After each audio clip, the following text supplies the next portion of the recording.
শুভ সকাল আমার প্রিয় শিক্ষার্থীরা, আশা করি তোমরা সবাই ভালো আছো। আজকে আমি তোমাদের সাথে আছি বিনয় কৃষ্ণ মণ্ডল, রেভারেন্ড পলস হাই স্কুল কারিগরি শাখা থেকে। তোমাদেরকে আরও একবার আন্তরিক অভিনন্দন এবং শুভেচ্ছা। আমাদের আজকের পাঠের বিষয় কেমিস্ট্রি 1, ট্রেড ইলেকট্রিক্যাল ও মেকানিক্যাল, নবম শ্রেণী, ভোগ। আমরা আজকে যে বিষয়গুলো নিয়ে আলোচনা করব, আমাদের পাঠের বিষয়গুলো আমরা আগেই লিপিবদ্ধ করে রেখেছি। মৌলিক ও যৌগিক পদার্থ, পরমাণু, অণু, প্রতীক, সংকেত, পরমাণুতে প্রোটন, ইলেকট্রন ও নিউট্রন সংখ্যার হিসাব। তো আমরা আর দেরি না করে একদম সরাসরি ক্লাসে চলে যাই এবং আমরা শুরুতেই যে এই বিষয়গুলো মৌলিক, যৌগিক, পরমাণু, অণু, প্রথমে আমরা এই বিষয়গুলো, তারপরে আমরা পরমাণুতে প্রোটন, ইলেকট্রন, নিউটনের সংখ্যার হিসাবটা শিখব।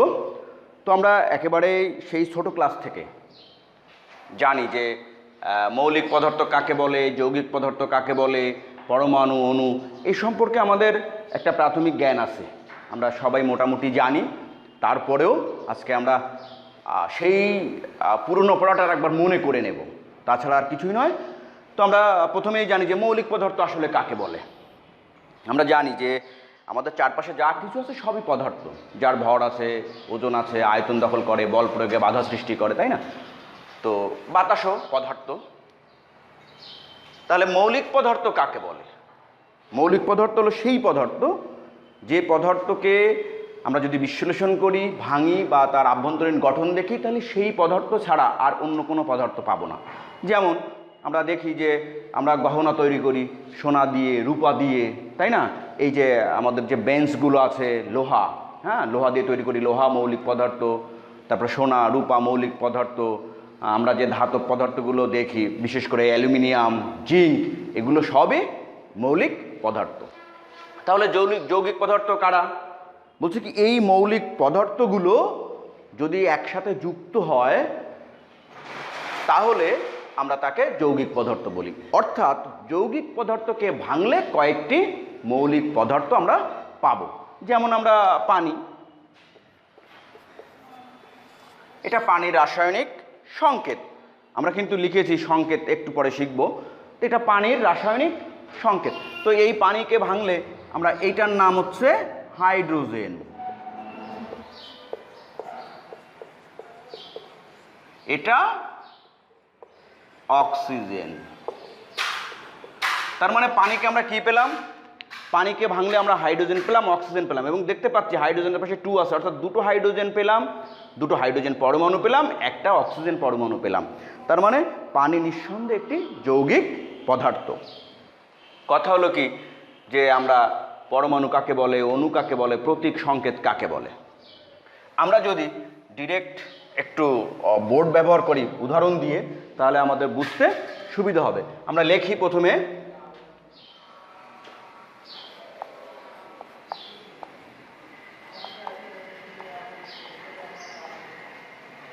মৌলিক পদার্থ। এখানে আমি লিখি পরমাণু, এখানে লিখি অণু। পরমাণু হচ্ছে পদার্থের ক্ষুদ্রতম কণা। আমরা আগে শিখেছিলাম পরমাণুকে আর ভাঙা যায় না, কিন্তু আমরা এখন জানি যে পরমাণুকে ভাঙা যায়, এবং ভাঙলে কী কী পাই আমরা? কতগুলো মৌলিক কণিকা পাই। এই যে প্রোটন, ইলেকট্রন, নিউট্রন, এই মৌলিক কণিকাগুলো পাই। এগুলো যখন আমরা পরমাণুর গঠন পড়ব বা এই মৌলিক কণিকা সম্পর্কে বিস্তারিত জানবো, তখন একটা আলাদা ক্লাস হবে। তখন আমরা এই প্রোটন, ইলেকট্রন, নিউট্রন সম্পর্কে একটা পরিষ্কার ধারণা নেব। আপাতত আমরা এখানে দেখি যে পরমাণু আর অণু, অর্থাৎ পরমাণু হচ্ছে মৌলিক পদার্থের ক্ষুদ্রতম কণা। আমি এখানে লিখি, যেমন এখানে যদি এইচ লিখি, এটা দাঁড়ায়, এর অর্থ দাঁড়ায় এটা হচ্ছে হাইড্রোজেন পরমাণু, একটা হাইড্রোজেন পরমাণু। যদি আমি এখানে লিখি এরকম H2, এটা কিন্তু হাইড্রোজেনের অণু, দ্যাটস মিন এরকম হয়, দুটো হাইড্রোজেন পরমাণু বন্ড দ্বারা গঠিত হয়ে H2 গঠন করে। এটা কিন্তু এক অণু হাইড্রোজেন। কিন্তু আমি যদি এরকম লিখতাম সামনে 2 দিয়ে দিই, তাহলে এটা দুটো হাইড্রোজেন পরমাণু, এক অণু হাইড্রোজেন। যদি এখানে আমি 2 দেই, তাহলে দুটো হাইড্রোজেন অণু। যদি আমি এখানে 3 দেই, 3টি হাইড্রোজেন অণু। যাই হোক, আমরা দেখি এখানে যদি অক্সিজেন লিখি O2, আমি যদি এখানে নাইট্রোজেন লিখি N2, যদি আমি এখানে ক্লোরিন লিখি Cl2, তাহলে এগুলো কি লিখলাম? যে এগুলো হচ্ছে পরমাণু, এগুলো হচ্ছে অণু। কথা হচ্ছে কি, একটা জিনিস খেয়াল করি আমরা, মৌলিক পদার্থের কিন্তু পরমাণু হতে পারে, অণু হতে পারে। কিন্তু যদি আমি এরকম লিখি যৌগিক পদার্থ,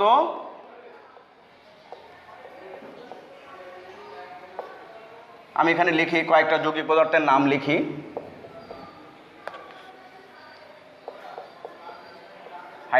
পানি, সোডিয়াম ক্লোরাইড, HCl, এটা পানি, খাওয়ার পানি, এটা লবণ, এটা হাইড্রোক্লোরিক অ্যাসিড। ঠিক আছে, এটা আমি আরও লিখি যে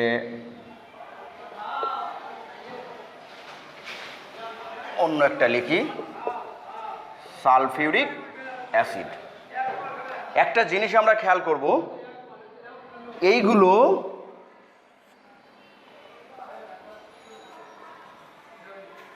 সবই প্রতীক, কিন্তু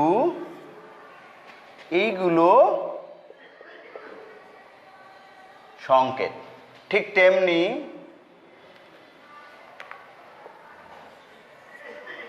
এগুলো সংকেত। দেখি আমরা যে আসলে দেখো, তাহলে প্রতীক কেবলমাত্র পরমাণুর হতে পারে, প্রতীক হতে পারে কেবলমাত্র পরমাণু, কিন্তু অণু হতে পারে মৌলিক যৌগিক উভয় পদার্থের। এটা কিন্তু অণু, এক অণু হাইড্রোজেন, এক অণু অক্সিজেন, এক অণু নাইট্রোজেন, এক অণু ক্লোরিন, এক অণু পানি, এক অণু সোডিয়াম ক্লোরাইড, এক অণু হাইড্রোক্লোরিক অ্যাসিড, এক অণু সালফিউরিক অ্যাসিড।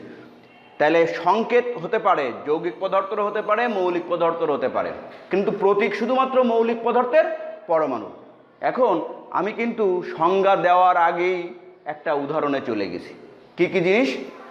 এখানে আরও কিছু লিখি যে দেখো, আয়রন, কপার, সোডিয়াম। তাহলে এগুলো কি, এদের কি কোনো সংকেত আমি লিখতে পেরেছি?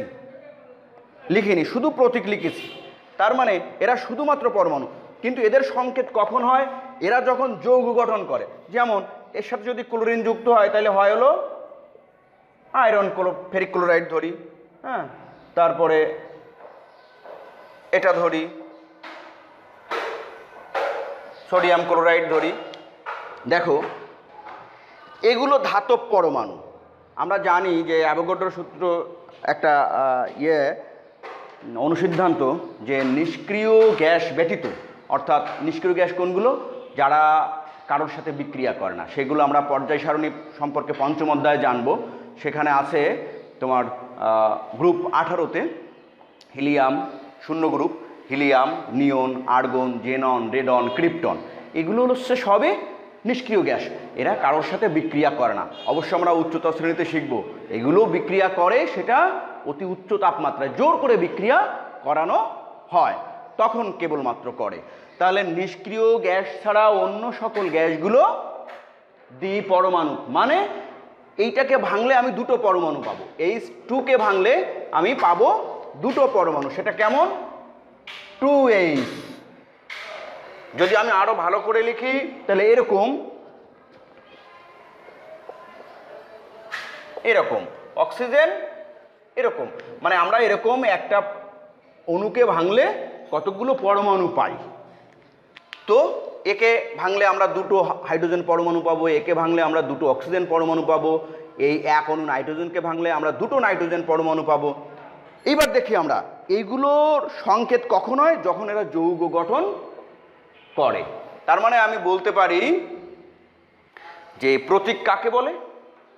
মৌলগুলোকে লিখে কোনো সাইনের সাহায্যে সংক্ষিপ্ত রূপে প্রকাশ করাকে, সাইন না সরি, ওই মৌলের নামের আদ্যক্ষর দ্বারা লিখে সহজে প্রকাশ করাকেই আমরা বলি প্রতীক। তার মানে এই যে সোডিয়াম, এই যে হাইড্রোজেন লিখলাম, হাইড্রোজেন এইচ, এই এইচ হচ্ছে হাইড্রোজেনের প্রতীক। মানে সংক্ষেপে হাইড্রোজেন আমরা এইচ ওয়াই ডি আরও বড় করে লিখতে হতো, সেটাকে কি করলাম সংক্ষেপে ওর ওই অক্ষরটা দিয়ে, প্রথম অক্ষরটা দিয়ে ক্যাপিটাল লেটারে লিখে সেটাকে আমি প্রকাশ করলাম, সেটা হলো কি হলো, প্রতীক হলো। কিন্তু যৌগিক পদার্থকে কি করা হয়, যখন এই পরমাণুগুলো বিক্রিয়া করে, যেমন এই আয়রন, আয়রন ক্লোরিনের সাথে বিক্রিয়া করে কি করেছে, আয়রন ক্লোরাইড তৈরি করেছে, এটা একটা যৌগ। এখন এখানে শুধু তাই না, সংকেতের সময় এই যে পরমাণুগুলো কার সাথে কয়টা মিলিত হয়েছে সেটাও আমরা হিসাব করে পাশে লিখি। যেমন এখানে দেখি একটা আয়রন পরমাণু, তিনটা ক্লোরিন পরমাণু একসাথে যুক্ত হয়ে আয়রন ক্লোরাইড তৈরি করেছে। তার মানে সংকেত হচ্ছে যৌগের লিখিত প্রকাশ, আর প্রতীক হচ্ছে মৌলের পরমাণুর লিখিত প্রকাশ। কি বলি, মৌলের পরমাণুর লিখিত প্রকাশকে প্রতীক বলি, মৌলিক এবং যৌগিক পদার্থের লিখিত প্রকাশকে বলি আমরা সংকেত। সহজ কথায় পরমাণুকে ভাঙলে অণু পাওয়া যায়, অণুর কি হতে পারে, সংকেত হতে পারে। কিন্তু যৌগিক পদার্থের কখনো প্রতীক হতে পারে না, যৌগিক পদার্থের কখনো প্রতীক হতে পারে না। আমরা মোটামুটি যদি এই উদাহরণগুলো মনে রাখি তাহলে কিন্তু আমরা পরমাণু, অণু, প্রতীক, সংকেত অ্যাট এ গ্লান্সে আমি এটা বোঝানোর চেষ্টা করেছি। এখন কথা হলো কি, যে আসলে এই প্রতীক লিখে প্রকাশ করার জন্য আমরা জানি যে আই, এগুলো আমি মুছে ফেলি, কেমন দেখি, হ্যাঁ মুছেই ফেলি, সুবিধা হবে।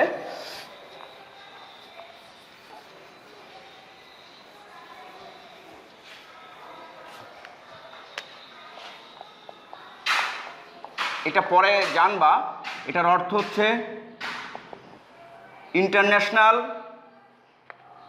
International union of pure and applied chemistry. এরা রসায়ন এবং ফলিত রসায়নের যে দিন দিন ক্রমবর্ধমান যা বিস্তার, হ্যাঁ, এবং এই যে মৌলগুলো আবিষ্কৃত হচ্ছে, 118টি আছে, হ্যাঁ 118টি মৌল আছে, এই মৌলগুলোর নামকরণ, তারপরে এই রসায়ন সংক্রান্ত যে যাবতীয় বিষয়গুলো নিয়মকানুন নীতি নির্ধারণ করে এই সংস্থাটি কি করে, নির্ধারণ করে। এখন আমরা দেখি যে এই প্রতীক লেখার সময় ইংরেজি বা ল্যাটিন নামের আদ্যক্ষর দ্বারা লিখে প্রকাশ করা হয়। আমরা দেখি কেমন করে, এই যে হাইড্রোজেন লিখলাম,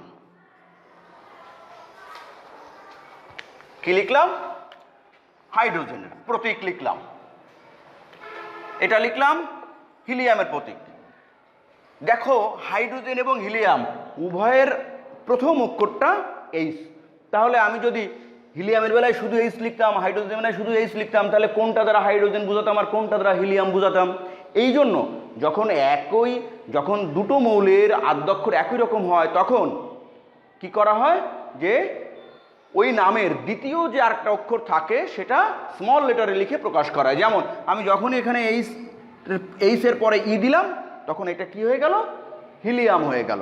এবং এই দুটো কিন্তু এইচ এবং এইচে কিন্তু ইংরেজি নামের আদ্যাক্ষর। আমি একটু আগে বললাম যে ল্যাটিন নামের আদ্যাক্ষর আছে বা প্রথম অক্ষরটা আছে, দেখি আমরা সেগুলো কারা।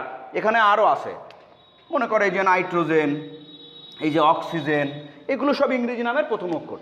কিছু কিছু মৌল আছে যারা হচ্ছে ল্যাটিন নামের আদ্যাক্ষর। ল্যাটিন নামের কোনগুলো আমি একটু লিখি, এই যে সোডিয়াম, এটা হলো নেট্রিয়াম, এটা ল্যাটিন নাম।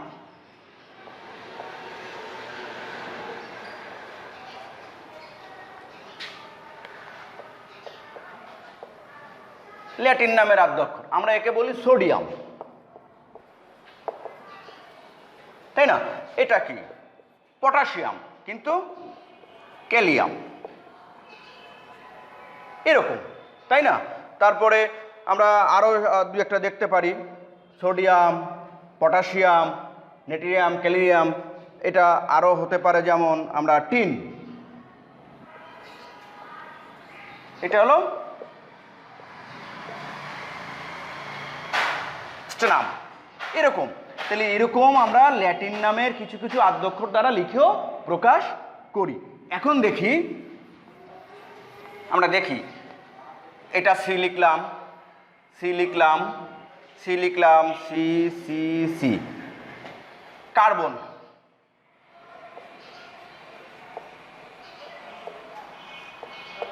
ক্লোরিন,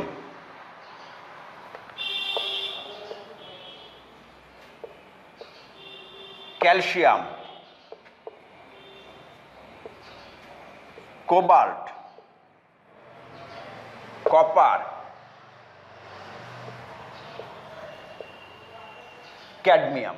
দেখো এই নামগুলোর প্রত্যেকটারই আদ্যাক্ষর সি আছে। তাহলে আমি কি করব, কোন সি দ্বারা ক্যালসিয়াম বুঝাবো, কোন সি দ্বারা ক্লোরিন, কোন সি দ্বারা কার্বন, কোন সি দ্বারা কপার বুঝাবো, তাই না? সহজ উপায়, CL chlorine, CA calcium, cobalt CO. আমি কিন্তু স্মল লেটারে লিখছি, আগের দিন ক্লাসে আমি বলেছিলাম সিও, ওটা বড় হাতের মানেই কি হবে, ওটা বড় হাতের মানেই কার্বন মনো অক্সাইড, ছোট বড়োর অনেক তাৎপর্য আছে। Copper C U, cadmium C D. তাহলে আমরা নিশ্চয়ই বুঝে গেছি যে পাশের লেটারটি ছোট করে লেখার তাৎপর্য। যদি আমরা সবগুলোকে সি দ্বারা লিখতাম তাহলে কিন্তু আমরা এলোমেলো করে ফেলতাম, কিন্তু যে নীতিমালা অনুসারে আমরা কি করলাম, পরের লেটারটি স্মল লেটারে লিখে আমরা এগুলোকে সুন্দরভাবে প্রকাশ করতে সমর্থ হলাম। মুছে নেই। এবার আমরা এখানে কিন্তু আমরা কি কি মৌলিক পদার্থ, যৌগিক পদার্থ হয়ে গেল, পরমাণু, অণু, প্রতীক, সংকেত আমরা মোটামুটি একটা প্রাথমিক ধারণা পেলাম। যারা আমরা ভোকেশনালে পড়ি সবার জন্যই একই বই, তবে যারা ভোকেশনালে পড়ি তাদের প্রশ্ন কাঠামোটা একটু ভিন্ন। ভিন্ন বলতে মান বন্টনটা ভিন্ন। হ্যাঁ, তো যাই হোক, এটা তো আমরা সরাসরি ক্লাসে আলোচনা করেছি। এখন আমরা এই পরমাণুতে প্রোটন, ইলেকট্রন, নিউট্রন সংখ্যার হিসাব করব। তো এটা করতে গেলে সহজেই আসলে আমার পরমাণুর গঠন সম্পর্কে যদিও বিস্তারিত পরে আলোচনা করব, এই মুহূর্তে আমার এই হিসাবের সুবিধার্থে মোটামুটি একটা ধারণা আমরা নিয়ে নিই। আমরা মনে করি যে পরমাণু হচ্ছে মৌলিক পদার্থের সবথেকে ক্ষুদ্রতম কণা। তোমরা হয়তো গরমের সময় আমরা ট্যালকম পাউডার মাখি এরকম ঘাড়ের কাছে, তাই না? বগলে, ঘাড়ের কাছে ট্যালকম পাউডার মাখি। এই ট্যালকম পাউডারের অনেকগুলো অসংখ্য সাদা সাদা কণা এক জায়গায় থাকে, কিন্তু একটা কণাকে কি আলাদা করা সম্ভব? আমরা যে সিমেন্ট গুঁড়ো অবস্থায় থাকে, তার একটা কণাকে কি আলাদা করে সম্ভব? যদি একটা কণা যদি এখানে পড়ে থাকে আলাদা করে, আমাদের চোখে ধরবে না। আসলে এটা আমি বোঝানোর স্বার্থে বলছি, পরমাণু অতি আণুবীক্ষণিক, খুবই ছোট। তা আমরা এটাকে মোটামুটি গোলাকার চিন্তা করি যে এটা পরমাণু গোলাকার দেখতে, আমি এরকম মনে করি। এই পরমাণুকে ভাঙলে কতকগুলো কণিকা পাই, সেটা হলো কি, কিছু স্থায়ী কণিকা পাই,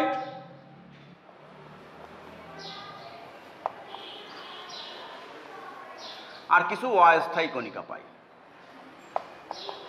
এখন এই স্থায়ী কণিকাগুলোর মধ্যে আছে কি কি, প্রোটন, ইলেকট্রন আর নিউট্রন। আর অস্থায়ী কণিকাগুলোর মধ্যে আছে মেসন, পাইন, নিউট্রিনো, পজিট্রন, এরকম কিছু অস্থায়ী কণিকা আছে। তাহলে কথা হলো কি, পরমাণুকে ভাঙলে আমরা এই কণিকাগুলো পাই। তাহলে পরমাণুর ভিতরে এই কণিকাগুলো কোথায় থাকে? আমরা অবশ্যই সাধারণ বিজ্ঞানের নিউক্লিয়াস সম্পর্কে জানি, জীববিজ্ঞানের নিউক্লিয়াস সম্পর্কে জানি, তাই না? একটা কোষের মাঝখানে নিউক্লিয়াস থাকে। আমরা এটাকে কোষ না মনে করলেও অনেকটা ওরকম কল্পনা করি যে এটা একটা কোষের মতো, বা পরমাণুর যেহেতু ঘটনা আলোচনা করছি, এরকম মোটামুটি বৃত্তাকার আমরা চিন্তা করে নিলাম। এই পরমাণুর কেন্দ্র আছে একটা, এটাকে বলি আমরা কেন্দ্র।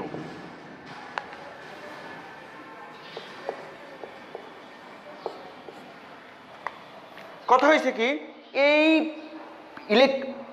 কণিকাগুলো, স্থায়ী কণিকাগুলো, প্রোটন, ইলেকট্রন, নিউট্রন, এগুলো কোথায় কিভাবে থাকে? আসলে এই প্রোটন আর ইলেকট্রন, প্রোটন প্লাস নিউট্রন, এটা থাকে কেন্দ্রে। এই কেন্দ্রকে আমরা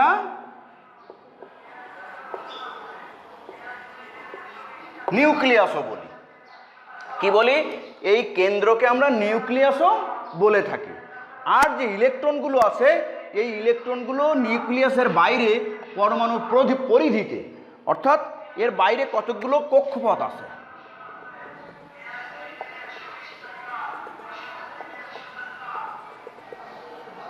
এই কক্ষপথগুলোকে আমরা আবার বিভিন্ন নামে চিহ্নিত করি, কে, এল, এম, এন, ও, তারপরে আধুনিকভাবে এস, অরবিটাল, অরবিটাল, এগুলো আমরা পরে আলোচনা করব। এই ইলেকট্রনগুলো কি করে? মাইনাস চিহ্ন দ্বারা আমি বলছি,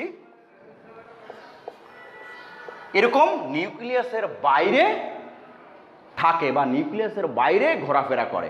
তাহলে একটা জিনিস আমরা জানতে পারলাম যে এই তিনটা স্থায়ী কণিকার দুটো কণিকা প্রোটন আর নিউট্রন থাকে কেন্দ্রে, সেই কেন্দ্রকে আমরা নিউক্লিয়াস বলি। আর ইলেকট্রনগুলো থাকে কোথায়? বাইরে। ইলেকট্রনগুলো থাকে বাইরে। কথা হয়েছে, আমি এখানে বলে নেই, এই ইলেকট্রনের চার্জ হচ্ছে মাইনাস, প্রোটনের চার্জ হচ্ছে প্লাস, আর নিউট্রনের কোনো চার্জ নেই বা নিরপেক্ষ। কি বললাম? ইলেকট্রনের চার্জ মাইনাস, প্রোটনের চার্জ প্লাস, নিউট্রনের কোনো চার্জ নেই। ফলে এই যে কেন্দ্র কি ধনাত্মক চার্জযুক্ত, ইলেকট্রনগুলো বাইরে থাকে সেটা ঋণাত্মক চার্জযুক্ত। কেন্দ্র যে নিউক্লিয়াস এবং প্রোটন একসাথে থাকে একে আমরা বলি এক কথায়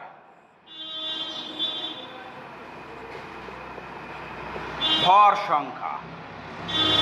কি বলি? ভর সংখ্যা বলি। তার মানে ভর সংখ্যা ইকুয়াল টু আমরা কি লিখতে পারি? এইটা লিখতে পারি যে ভর সংখ্যা equal to proton plus neutron. ভর সংখ্যা ইকুয়াল টু, যদি আমরা ভর সংখ্যাকে এ দ্বারা প্রকাশ করি আর প্রোটনকে পি দ্বারা প্রকাশ করি, নিউট্রনকে এন দ্বারা প্রকাশ করি, তাহলে ভর সংখ্যা ইকুয়াল টু প্রোটন সংখ্যা প্লাস নিউট্রন সংখ্যা। কথা হয়েছে কি যে আমরা একটু পরে আরও ছকের মাধ্যমে দেখব। এই প্রশ্নটা তোমাদের পড়ে যে পরমাণু কেন বিদ্যুৎ নিরপেক্ষ। খ নাম্বারে এটা পড়ে, পরমাণু কেন বিদ্যুৎ নিরপেক্ষ, সৃজনশীল প্রশ্নের খ দাগে। কথা হলো কি, একটা পরমাণুতে যে কয়টা প্রোটন থাকে সেই কয়টা ইলেকট্রন থাকে। প্রোটনের চার্জ প্লাস, ইলেকট্রনের চার্জ মাইনাস। প্রোটন সংখ্যা এবং ইলেকট্রন সংখ্যা সমান হওয়ার কারণে কি হয়? পরমাণু বিদ্যুৎ নিরপেক্ষ হয় বা আধান নিরপেক্ষ হয়। একটা কথা বলে দিই, এই যে প্রোটন সংখ্যা, প্রোটন সংখ্যাকে আমরা কি বলি? বলি পারমাণবিক সংখ্যা।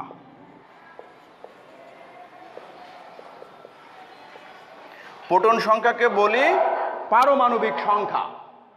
কিভাবে কিভাবে বলি? আমরা একটু বলি যে হাইড্রোজেন পারমাণবিক সংখ্যা 1, হিলিয়াম 2, লিথিয়াম 3, বেরিলিয়াম 4, বোরন 5, কার্বনের 6, নাইট্রোজেনের 7, অক্সিজেনের 8, হ্যাঁ, তারপরে ফ্লোরিনের 9, এরকম neon 10, sodium 11, magnesium 12, aluminium 13, 14 silicon, 15 phosphorus, 16 sulphur, 17 chlorine, 18 argon, তারপরে পটাশিয়ামে 19, 20তে calcium, 21 scandium, 22 titanium, 23 vanadium, 24 chromium, 25 manganese, 26 iron, 27 cobalt, 28 nickel, 29 copper, 30 zinc, 31, এরকম করে আমরা কি করব? চলে যেতে থাকবো। এই যে সংখ্যাগুলো, এই সংখ্যাগুলোকে বলছি পারমাণবিক সংখ্যা। তার অর্থ হলো ওই মৌল, যেমন যদি বলি সোডিয়ামের পারমাণবিক সংখ্যা কত? 11, তার মানে সোডিয়ামের প্রোটন সংখ্যাও 11। এখন আমরা একটা ছকের মাধ্যমে এগুলো সুন্দরভাবে বোঝার চেষ্টা করি। তাহলে মোটামুটি আমরা কি জানলাম? প্রোটন আর নিউট্রন কেন্দ্রে থাকে, যাকে আমরা নিউক্লিয়াস বলি। প্রোটন আর নিউট্রনকে একসাথে ভর সংখ্যা বলি। ইলেকট্রনগুলো থাকে বাইরে। এই কোনো পরমাণুতে প্রোটন সংখ্যা, কোনো পরমাণুতে প্রোটন সংখ্যা এবং ইলেকট্রন সংখ্যা সমান হওয়ার কারণে পরমাণু চার্জ নিরপেক্ষ হয় বা আধান নিরপেক্ষ হয় আমরা প্রোটন সংখ্যাকে পারমাণবিক সংখ্যা বলি। ভর সংখ্যা কাকে বলে শিখলাম? ভর সংখ্যা বলি যে কেন্দ্রে প্রোটন আর নিউক্লিয়াসের নিউট্রন সংখ্যাকে একসাথে বলি ভর সংখ্যা। এখন আমরা একটা ছকের মাধ্যমে যাই।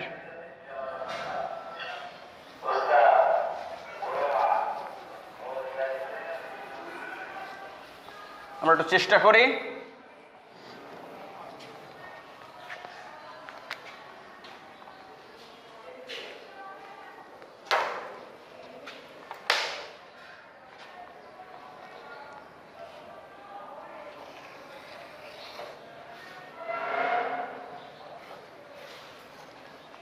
দাগ কেটে নিলাম আমি আমার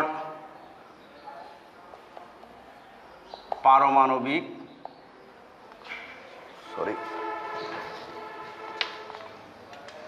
ছোট করে নেব পারমাণবিক সংখ্যা, মৌলের নাম বা প্রতীক লিখব আমি এখানে লিখব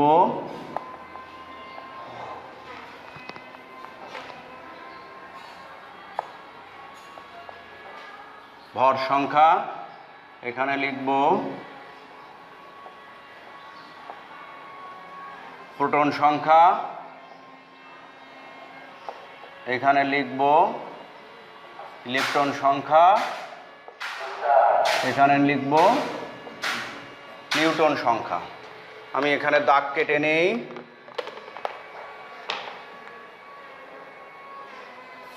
আমরা যারা আছি তারা ক্লাসে খাতা কলম নেব একটু নিজেদের সুবিধার জন্য।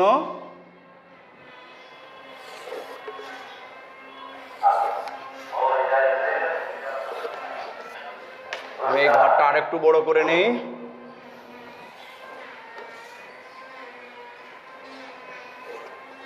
যাই হোক, ভর সংখ্যা বলতে ভর সংখ্যাকে আমরা যদি এ লিখি তাহলে আমি আগেই বলেছি প্রোটন প্লাস নিউট্রন, প্রোটন সংখ্যা হলো পি, ইলেকট্রন সংখ্যা ই লিখি, নিউটন সংখ্যা এন লিখি। কথা হলো আমি একটু দেখে নেই ভর সংখ্যাগুলোকে, পারমাণবিক সংখ্যাগুলোকে আমরা যদি প্রথমেই লিখি 1, তাহলে এখানে হাইড্রোজেনের মৌলের নাম সংক্ষেপে লিখলাম H, এর ভর সংখ্যা 1। একটা জিনিস খেয়াল করি, পারমাণবিক সংখ্যা আর প্রোটন সংখ্যা সেম জিনিস। আবার একটা পরমাণুতে যে কয়টা প্রোটন থাকে সেই কয়টা ইলেকট্রন থাকে। এখন আমরা আরও একটা জিনিস দেখি যে নিউটন সংখ্যা হিসাব করার সময় আমরা কিভাবে লিখতে পারি। আসলে P plus N equal two যদি এ হয় তাহলে N equal to A minus P, A minus P. আমরা দেখে নেই। তাইলে হাইড্রোজেনের পারমাণবিক সংখ্যা 1, প্রোটন ভর সংখ্যাও 1, এটা আমাদের মনে রাখতে হবে বই দেখে, পর্যায় সারণী দেখে, পঞ্চম অধ্যায় যে পিরিয়ডিক টেবিল আছে সেটা দেখে। তাহলে এর প্রোটন সংখ্যা নিঃসন্দেহে 1। কি বলেছিলাম যে ইলেকট্রন আর প্রোটন সমান, শুধু এর চার্জ প্লাস এর চার্জ মাইনাস, তাহলে ইলেকট্রন সংখ্যা 1 হবে। এখন নিউটন সংখ্যা কি হবে? এই ভর সংখ্যা মাইনাস প্রোটন সংখ্যা 0।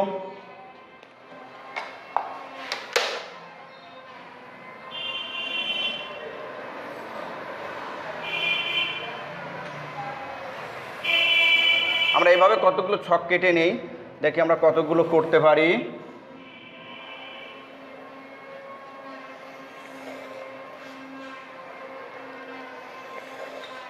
অবশ্যই আমরা বাসায় কি করব, আমাদের পর্যায় সারণীতে যে মৌলগুলো আছে, পর্যায় সারণী যদিও আজকের ক্লাসের বিষয় নয়, অন্য একটি অধ্যায়, তো তারপরে আমরা কিছু মৌল এখানে দেখার চেষ্টা করি। যেমন আমি এখানে লিখি সোডিয়াম, আমি এখানে লিখে নেই। এখানে ক্লোরিন লিখতে পারো, এখানে ক্যালসিয়াম লিখতে পারো। হ্যাঁ, আচ্ছা, সোডিয়ামের পারমাণবিক সংখ্যা 11, তার মানে প্রোটন সংখ্যা 11, ইলেকট্রন সংখ্যা 11, ভর সংখ্যা কত? পিরিয়ডিক টেবিল অনুসারে 23। তাহলে এখানে হবে কি N equal to A minus P, তাহলে এটা হচ্ছে এ, পি হচ্ছে এটা, তাহলে এখানে কত হবে? 12 ক্লোরিন, ক্লোরিন আমার 17, তাহলে প্রোটন সংখ্যাও 17, ইলেকট্রন সংখ্যাও 17, এর ভর সংখ্যা আমরা জানি 35.5, কিন্তু আমরা শুধু 35 ধরে নেই। কত হবে এটা এ মাইনাস পি, তার মানে এইটা মাইনাস এইটা যে যাই দাও না কেন, অথবা এটা 18। ক্যালসিয়াম, ক্যালসিয়ামের 20, তাহলে কি হবে 20, এখানে 40, এখানে কি হবে 20, বিয়োগ করলে এটা দাঁড়ায়। আমি এখানে আরও লিখি, জায়গা আছে যখন, ম্যাগনেসিয়াম লিখি, তাহলে এর পারমাণবিক সংখ্যা 12,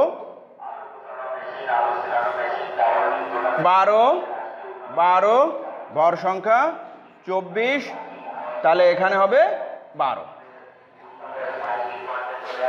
একটা জিনিস আমরা খেয়াল করি, বোর্ডের দিকে তাকাই, আমি এখানে লিখেছি পারমাণবিক সংখ্যা, এটা ধারাবাহিকভাবে আমরা কিন্তু করিনি। যেমন আমি প্রথমেই আমি বলেছি 1 থেকে 2 হিলিয়াম, 3 লিথিয়াম, 4 বেরিলিয়াম, আমি কিন্তু লেখিনি, বিভিন্ন জায়গা থেকে মৌলগুলো আমি বেছে নিয়েছি বোঝার জন্য। তাহলে পারমাণবিক সংখ্যা 1, মৌল হচ্ছে কি হাইড্রোজেন, ভর সংখ্যা 1। আসলে এর ভর সংখ্যাটা আমরা পর্যায় সারণীর 5ম অধ্যায়ের কিছু মৌল তুলে নিয়েছি, সব মৌলগুলোকে ধারাবাহিকভাবে নিইনি। তো আমি প্রথমেই 1 নম্বর মৌলটি নিয়েছি hydrogen 1, sodium 11, chlorine 17, calcium 20, magnesium 12। কথা হলো কি, আমি এখানে লিখেছি ভর সংখ্যা। এই ভর সংখ্যাগুলো কিন্তু আমাদেরকে ওই পর্যায় সারণী থেকে মনে রাখতে হবে বা মুখস্থ রাখতে হবে, এর কোনো বিকল্প নেই। কথা হলো কি যে আমি এখানে আগেই বলেছি যে ভর সংখ্যা মানে প্রোটন সংখ্যা, নিউট্রন সংখ্যা। তা হাইড্রোজেনের ভর সংখ্যা 1.008, আমরা সেটা না লিখে 1 রেখেছি। প্রোটন সংখ্যা কত 1, আমরা বলেছি যে এই পারমাণবিক সংখ্যাকেই প্রোটন সংখ্যা বা প্রোটন সংখ্যাকে আমরা পারমাণবিক সংখ্যা বলি। যেহেতু পরমাণু বিদ্যুৎ নিরপেক্ষ হয় বা চার্জ নিরপেক্ষ হয়, সেহেতু ওই পরমাণুতে প্রোটন সংখ্যা আর ইলেকট্রন সংখ্যা সমান হবে। প্রোটনের চার্জ প্লাস, ইলেকট্রনের চার্জ মাইনাস, সমান সংখ্যক প্লাস এবং মাইনাস চার্জ কী হয়ে যায়, নিউট্রাল হয়ে যায়। নিউট্রনের কোনো চার্জ নেই, এটাকে আমরা বলেছি যে কেন্দ্রে থাকে, প্রোটনের সাথেই নিউট্রন থাকে। তো এখানে লিখেছি A equal to P plus N, তাহলে এন ইকুয়াল টু হবে এ মাইনাস পি। আমি যদি এরকম লিখি P plus N equal to A, তাহলে এন ইকুয়াল টু দাঁড়ায় এ মাইনাস পি। তো আমি যদি এখন এই ভর সংখ্যা থেকে এই প্রোটন সংখ্যা বাদ দিই, নিউট্রন সংখ্যা 0 পাবো। এখানে দেখি ভর সংখ্যা 23, প্রোটন সংখ্যা 11, তাহলে কি পাবো N equal to A minus P. 23 minus 11 12, এখানে 35 মাইনাস 17 18, 40 মাইনাস 20 20, 24 মাইনাস 12 12। তার মানে এই যে ভর সংখ্যাগুলো আমাদের পিরিয়ডিক টেবিল থেকে কী করতে হবে, মনে রাখতে হবে, এর কোনো বিকল্প নেই। এখন কথা হলো কি, আমরা মোটামুটি কিন্তু মৌলের পরমাণুতে ভর সংখ্যা, প্রোটন সংখ্যা, ইলেকট্রন সংখ্যা, নিউট্রন সংখ্যা হিসাব করার একটা পদ্ধতি আমরা জেনে গেলাম। তা যেহেতু আমাদের সৃজনশীল প্রশ্ন থাকবে, এই সৃজনশীল প্রশ্নে কি কি প্রশ্ন থাকবে আমরা বলতে পারি। ভর সংখ্যা বলতে কি বুঝি, প্রোটন সংখ্যা বা পারমাণবিক সংখ্যা কাকে বলে, ওই পরমাণুতে নিউট্রন সংখ্যা কতটি, শুধু তাই না, আরও যে ব্যাপারগুলো থাকবে। যদি এরকম প্রশ্ন পড়ে যে সাপোজ সোডিয়াম বা ক্লোরিন বা ফসফরাস, আমার এই 3টা মৌলের ইলেকট্রন, প্রোটন এবং নিউট্রন সংখ্যা নির্ণয় করো। তা যদি আমি এটা নির্ণয় করতে যাই, আমার কিন্তু ভর সংখ্যাটা চলে আসবে, কারণ ভর সংখ্যা ছাড়া নিউট্রন সংখ্যা নির্ণয় করা কখনোই সম্ভব নয়। তো মোটামুটি এই ছিল আজকে আমাদের আলোচ্য বিষয়, যা আমরা সফলভাবে আলোচনা করতে পেরেছি। এবং যারা খাতা কলম নিয়ে আসো, অবশ্যই বিষয়টা নোট করে নিবা, খাতায় বুঝতে সুবিধা হবে। তো আমরা সবাই ভালো থাকবো, সুস্থ থাকবো, সুন্দর থাকবো, এই শুভকামনায় ধন্যবাদ।